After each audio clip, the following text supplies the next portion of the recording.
Welcome to Amazing World Channel.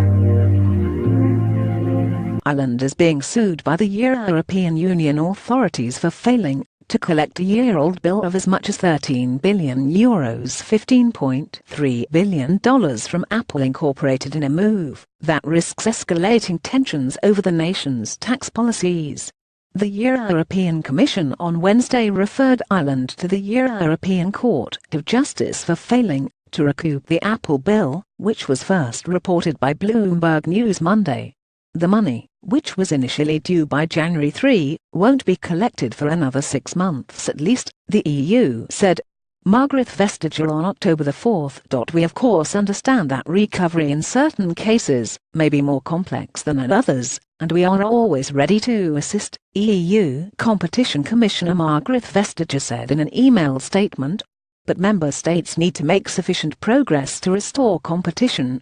In an order that reverberated across the Atlantic, the Commission last year slapped Apple with a multi-billion-euro bill, saying Ireland granted unfair deals that reduced the company's effective corporate tax rate.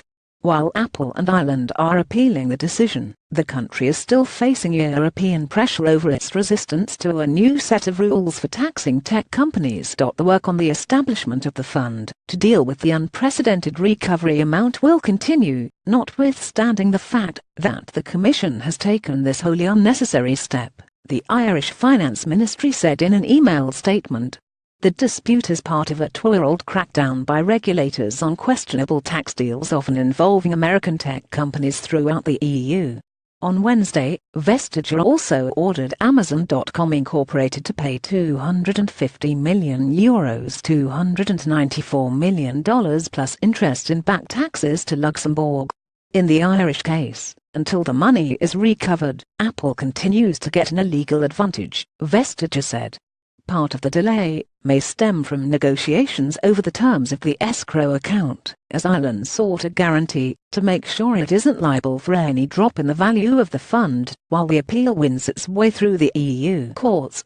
In the end, it was agreed that Ireland and Apple will jointly choose investment managers, a decision which could sidestep the need for a formal indemnity agreement. If the challenge, which could take as long as 5 years, is successful, the money will be returned to Apple. If the Commission considers an EU state has failed to implement a recovery order in a state aid case, regulators can see what the bloc's courts in Luxembourg. Judges would then rule on the alleged non-compliance, and can issue a fine,